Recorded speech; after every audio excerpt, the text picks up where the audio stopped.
नमस्कार। आज तारीख है 20 मार्च 2026। शुरू करते हैं आज का द हिंदू एडिटोरियल एनालिसिस। आज के लेक्चर की पीडीएफ आप हमारे टेलीग्राम चैनल बेसिक वाला नॉलेज से डाउनलोड कर सकते हैं। तो आज के इस एनालिसिस में हम 4 बेहद महत्वपूर्ण विषयों पर बहुत गहराई से चर्चा करने वाले हैं। एक तरह से ये आज का लेक्चर बहुत ही डायनामिक होने वाला है। तो सबसे पहले हम बात करेंगे इकोनॉमी यानी अर्थव्यवस्था की, जहां जीडीपी की एक नई सीरीज आई है और बेस ईयर को 2011-12 से बदलकर 2022-23 कर दिया गया है। इसके बाद हम साइंस एंड टेक की दुनिया में चलेंगे, जहां इसरो का अपना नेविगेशन सिस्टम नाविक एक बहुत ही अजीब संकट से गुजर रहा है। जहां एटॉमिक क्लॉक्स का फेल होना एक बड़ा मुद्दा बन गया है। सही कहा। और फिर तीसरे नंबर पर हम गवर्नेंस और एआई पर बात करेंगे। इनकम टैक्स विभाग का एक प्रोजेक्ट इनसाइट है जो एआई का इस्तेमाल करके टैक्स चोरी पकड़ रहा है। इसके फायदे भी हैं और कुछ बहुत ही छुपे हुए खतरे भी। हाँ, और आखिर में हम इतिहास और संविधान के पन्नों से जुड़ा एक बहुत ही अहम टॉपिक लेंगे, महाड़ सत्याग्रह। बिल्कुल, क्योंकि इस सत्याग्रह के आज 100 साल पूरे हो रहे हैं, तो इसकी अहमियत और दांडी मार्च से इसकी तुलना को हम समझेंगे। तो चलिए सबसे पहले उस पिलर को समझते हैं जो देश की आर्थिक स्थिति का असली आईना होता है, यानी हमारी इकॉनमी और उसे मापने का नया तरीका। बिल्कुल, किसी भी देश को सही मायने में समझने के लिए सबसे पहले उसकी अर्थव्यवस्था का आंकलन सटीक होना चाहिए। और शायद इसीलिए मिनिस्ट्री ऑफ स्टैटिस्टिक्स ने हाल ही में एक बहुत बड़ा बदलाव किया है। उन्होंने जो पुरानी 2011-12 की बेस ईयर सीरीज थी, उसे हटा दिया है। हाँ, और उसकी जगह 2022-23 की नई जीडीपी सीरीज जारी की है। और श्रोताओं के लिए ये जानना बहुत दिलचस्प होगा कि नए आंकड़ों के मुताबिक फाइनेंशियल ईयर 24 के लिए रियल जीडीपी ग्रोथ 8.2% और फाइनेंशियल ईयर 25 के लिए 8% अनुमानित है। और इसमें जो सबसे ज्यादा ध्यान खींचने वाली बात है वो ये कि मैन्युफैक्चरिंग सेक्टर में 9% से ज्यादा की ग्रोथ देखी गई है। ये तो बहुत बड़ा आंकड़ा है, पर यहाँ सबसे बड़ा सवाल ये उठ रहा है कि जो मेथोडोलॉजी है उसमें क्या सुधार हुए हैं। श्रोताओं के लिए अगर मैं एक एनालॉजी दूं तो ये बदलाव कुछ वैसा ही है जैसे आप एक बहुत पुराने एनालॉग तराजू को हटाकर एक आधुनिक डिजिटल तराजू ले आएं। बिल्कुल, एक ऐसा तराजू जो छोटे से छोटे ग्राम का भी बिल्कुल सटीक वजन बता दे। हाँ, तो इस डिजिटल तराजू में क्या नए फीचर्स हैं? मैंने पढ़ा है कि इसमें डबल डिफ्लेशन और वॉल्यूम एक्सट्रापोलेशन का इस्तेमाल हुआ है। मैं यहाँ थोड़ा रुकना चाहूंगा क्योंकि ये टर्म्स बहुत भारी हैं। हाँ, ये टर्म्स थोड़े टेक्निकल जरूर हैं। तो एक आम इंसान के लिए ये डबल डिफ्लेशन आखिर किस चिड़िया का नाम है? इसे एक बहुत आसान उदाहरण से समझते हैं। मान लीजिए एक बेकरी है जो ब्रेड बनाती है। पिछले साल एक ब्रेड 10 रुपए की थी, इस साल वो 12 रुपए की हो गई। यानी दाम बढ़ गए। हाँ, तो अगर हम सिर्फ इस अंतिम कीमत को देखें तो लगेगा कि बेकरी ने ज्यादा वैल्यू क्रिएट की है, यानी इकोनॉमी बढ़ी है। हाँ, बाहर से देखने में तो यही लगेगा। लेकिन सच्चाई ये भी तो हो सकती है कि आटे और बिजली का दाम भी बढ़ गया हो। तो मतलब उनका खर्च भी तो बढ़ा है। बिल्कुल, पुराने तरीकों में अक्सर सिर्फ फाइनल प्रोडक्ट की कीमत को महंगाई के हिसाब से एडजस्ट किया जाता था, जिसे सिंगल डिफ्लेशन कहते हैं। अच्छा, तो डबल में क्या होता है? डबल डिफ्लेशन में हम कच्चे माल यानी इनपुट की महंगाई और तैयार माल यानी आउटपुट की महंगाई दोनों को अलग अलग एडजस्ट करते हैं। कमाल है, यानी महंगाई के इल्यूजन को हटाकर असली ग्रोथ देखना। सही कहा। इससे वैल्यू एडिशन की बिल्कुल असली तस्वीर सामने आती है और आजकल जो महंगाई की वजह से आंकड़े फूले हुए दिखते हैं वो नहीं होता। समझ गया। और ये दूसरा टर्म वॉल्यूम एक्सट्रापोलेशन क्या है? वॉल्यूम एक्सट्रापोलेशन का मतलब है कि सिर्फ रुपए पैसे में कैलकुलेशन करने के बजाय फिजिकल क्वांटिटी पर ध्यान देना। मतलब कितनी चीजें बनी उस पर फोकस। हाँ, जैसे पिछले साल 100 गाड़ियां बनी थी और इस साल 110 गाड़ियां बनी, तो हम गाड़ियों के वॉल्यूम के बढ़ने को आधार बनाते हैं, ना कि सिर्फ टोटल सेल्स वैल्यू को, क्योंकि वो तो प्राइस टैग बढ़ने से भी बढ़ सकती है। बिल्कुल सही समझे। और इसके साथ ही इस नई सीरीज में मिनिस्ट्री ऑफ कॉर्पोरेट अफेयर्स यानी एमसीए के डेटा का भी इस्तेमाल हुआ है। हाँ, मैंने सोर्स मटेरियल में देखा कि लिमिटेड लायबिलिटी पार्टनरशिप्स यानी एलएलपी को भी अब इसमें शामिल किया गया है। हाँ, जो कि पहले के सिस्टम में अक्सर छूट जाते थे। और एक और बड़ा बदलाव हुआ है असंगठित क्षेत्र यानी हाउस होल्ड सेक्टर के लिए। वो क्या है?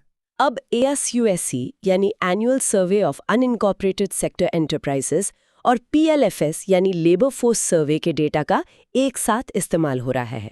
तो ये वाकई एक हाई डेफिनेशन लेंस लगाने जैसा है, जिससे छोटे छोटे बिजनेस भी साफ दिख रहे हैं।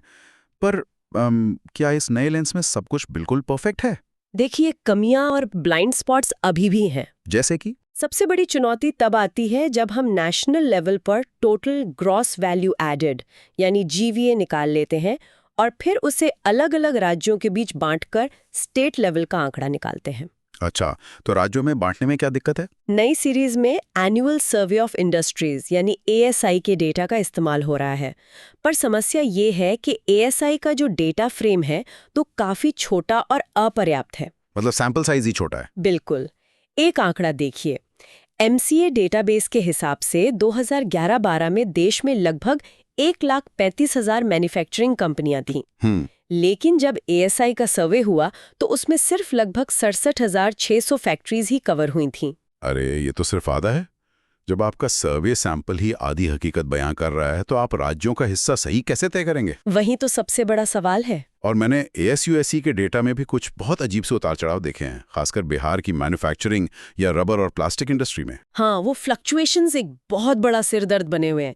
अगर हम उस आंकड़े पर गौर करें तो manufacturing of rubber and plastic products के कैटेगरी में प्रति श्रमिक जीवीए 2021-22 में करीब 1.63 लाख रुपए था। ठीक है। और अगले ही साल यानी 2022-23 में ये उछलकर सीधा 2.55 लाख हो गया। बाप रे। और फिर 2023-24 में वापस गिरकर 2 लाख पर आ गया। ऐसे ही अजीब उतार चढ़ाव बिहार की मैन्युफैक्चरिंग के डेटा में भी दिखे। तो प्रैक्टिकली देखा जाए तो ये नामुमकिन है। मतलब एक साल में किसी मजदूर की प्रोडक्टिविटी अचानक 1.5 गुना कैसे हो सकती है और फिर अगले साल गिर कैसे सकती है? बिल्कुल, ये साफ दिखाता है कि डेटा कलेक्शन में कहीं ना कहीं गड़बड़ी है। एक सेकंड, तो अगर डेटा इतना अनस्टेबल है तो फिर इस नई सीरीज में इस प्रॉब्लम को ठीक कैसे किया गया? फिलहाल इसके लिए एक 3 ईयर मूविंग एवरेज का सुझाव दिया गया है।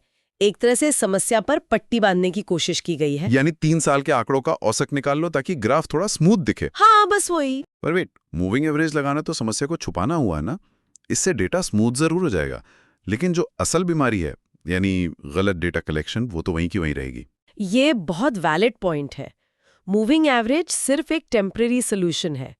लंबे समय के लिए जानकारों का मानना है कि हमें रोटेटिंग पैनल डिजाइन लाना पड़ेगा। अच्छा, वो क्या होता है?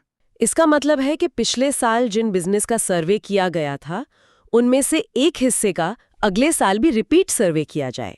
अच्छा, ठीक वैसे ही जैसे लेबर सर्वे में होता है, तब जाकर आंकड़े आजमाने लायक होंगे। बिल्कुल। तो चलिए सटीक आंकड़ों और मापतोल के इस आर्थिक दुनिया से निकलकर अब हम एक दूसरी दुनिया में चलते हैं, अंतरिक्ष में। हाँ, ये भी एक बहुत दिलचस्प टॉपिक है। जहां भारत का अपना नेविगेशन सिस्टम, जो दरअसल हमारी दिशा तय करने के लिए बनाया गया था, फिलहाल खुद अपना रास्ता भटकता हुआ नजर आ रहा है। आप इसरो के नाविक सिस्टम की बात कर रहे हैं। हाँ, तो नाविक, जो कि भारत का अपना जीपीएस ऑल्टरनेटिव है, वो सच में एक कठिन दौर से गुजर रहा है। और यहाँ जो समस्या है वो स्पेस की उतनी नहीं है जितनी समय की है। अच्छा, मैं थोड़ा इसके बैकग्राउंड पे आना चाहूँगा। श्रोताओं को याद होगा कि 1999 के कारगिल युद्ध के दौरान जब अमेरिका ने अपने जीपीएस डेटा को भारत के साथ शेयर करने से इनकार कर दिया था, तब इस स्वदेशी सिस्टम की नींव रखी गई थी। हाँ, वो एक बहुत बड़ा टर्निंग पॉइंट था। तो 2013 से लेकर अब तक इसरो 11 नाविक सैटेलाइट्स लॉन्च कर चुका है। लेकिन सोर्स के मुताबिक किसी भी नेविगेशन सिस्टम को पीएनटी सर्विस देने के लिए कम से कम 4 वर्किंग सैटेलाइट्स की जरूरत होती है। पीएनटी यानी पोजीशन, नेविगेशन और टाइमिंग। बिल्कुल। और इस वक्त भारत के पास सिर्फ 3 ही पूरी तरह से काम कर रहे हैं। हाल ही में 13 मार्च को IRNSS-1F सैटेलाइट की एटॉमिक क्लॉक फेल हो गई, जिसने अपनी 10 साल की उम्र पूरी कर ली थी। हाँ, पर मैं यहाँ एक बेसिक सवाल पूछना चाहता हूँ। नेविगेशन का मतलब तो रास्ता दिखाना होता है, मैप्स दिखाना होता है। इसमें इन एटॉमिक क्लॉक्स का यानी घड़ियों का क्या रोल है?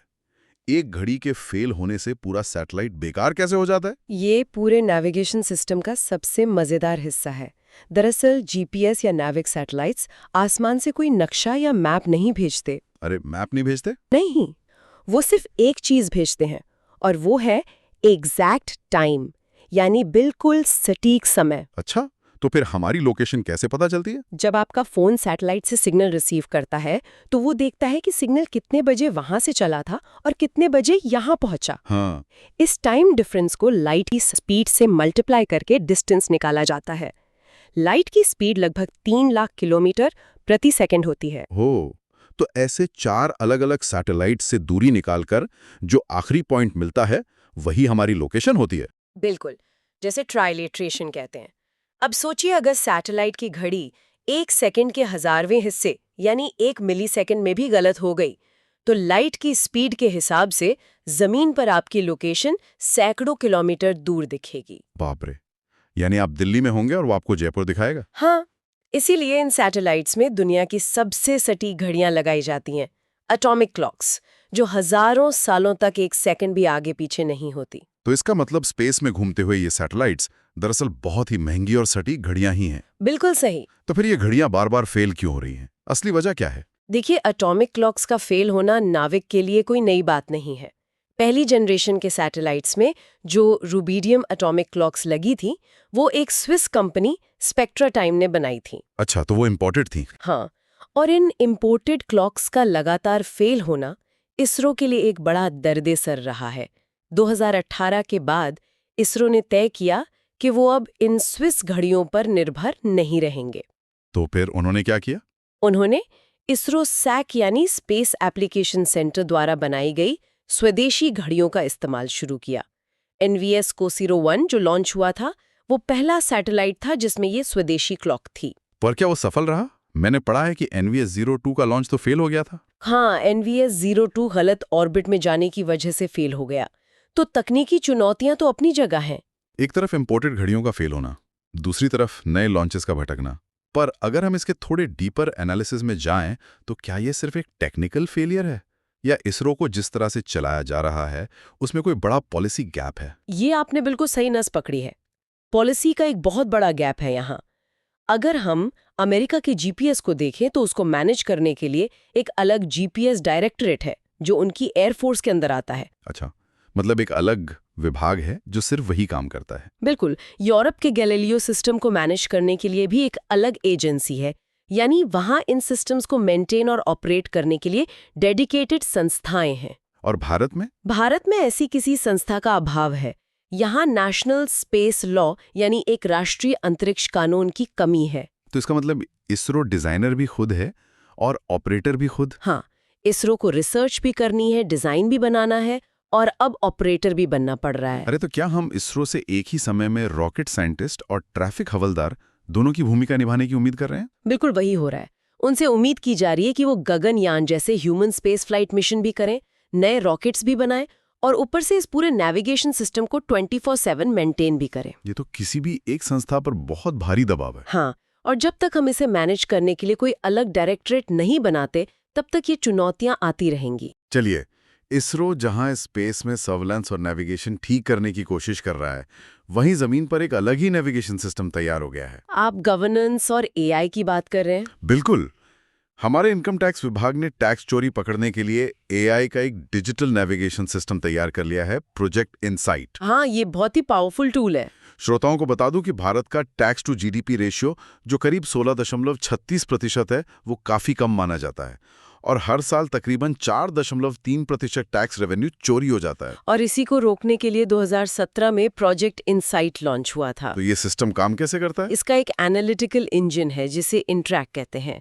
ये डेटा का इस्तेमाल करके किसी भी टैक्स पेयर की 360 डिग्री प्रोफाइल बना देता है। 360 डिग्री? बिल्कुल। मतलब सब कुछ पता चल जाता है? हाँ, आपका बैंक डेटा, प्रॉपर्टी की खरीद फरोख्त, क्रेडिट कार्ड के बिल्स, ये सब एक जगह जोड़कर आपकी पूरी आर्थिक कुंडली तैयार कर देता है। और उसके बाद क्या होता है? सीधा नोटिस आता है? नहीं, यही तो सबसे दिलचस्प बात है।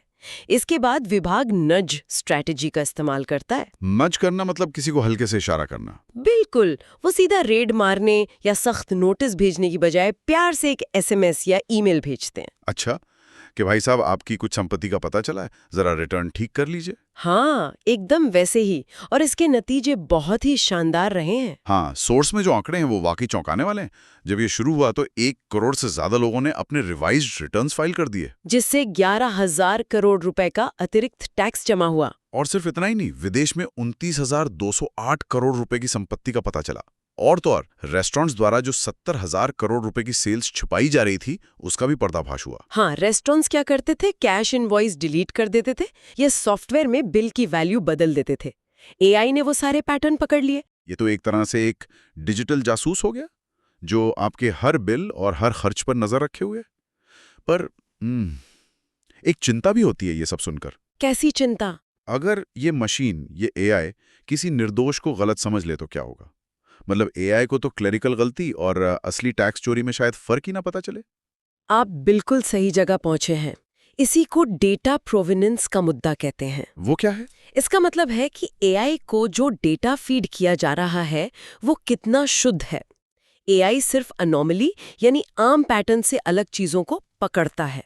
तो अगर किसी बैंक क्लर्क ने डेटा एंट्री में एक जीरो ज्यादा लगा दिया तो एआई तो मुझे टैक्स चोर मान लेगा। बिल्कुल।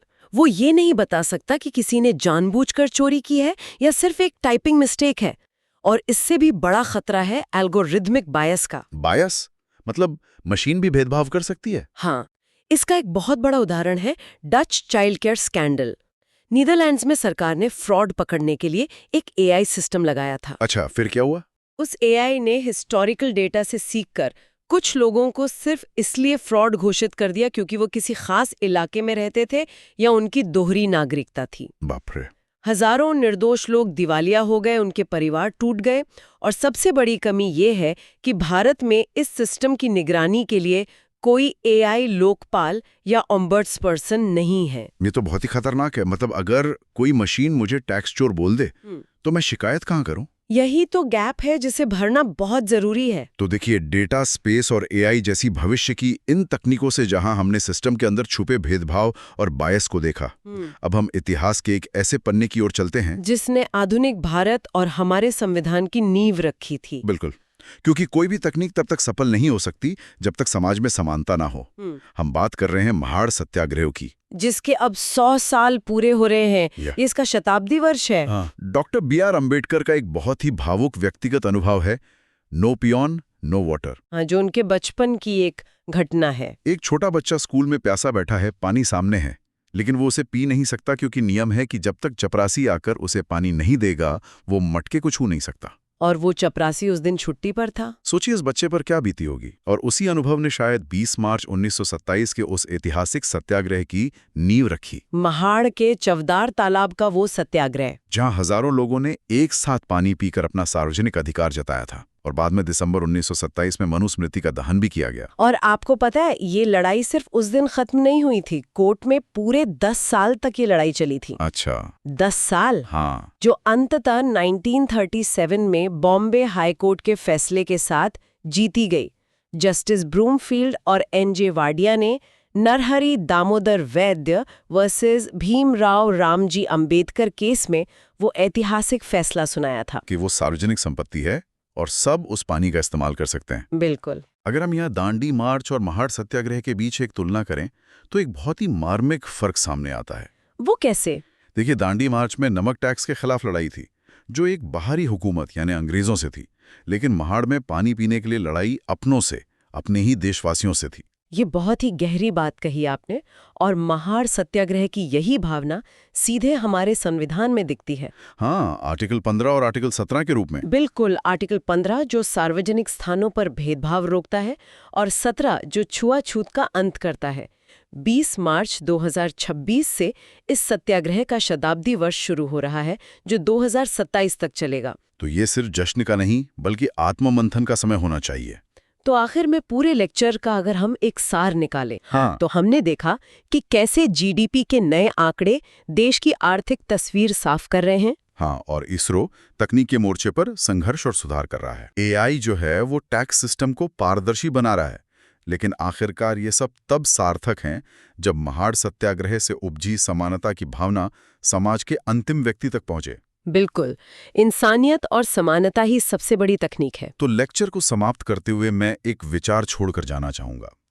आज हम एआई और बिग डेटा की मदद से टैक्स में होने वाले हर छोटे से छोटे हेरफेर को तो पकड़ सकते हैं।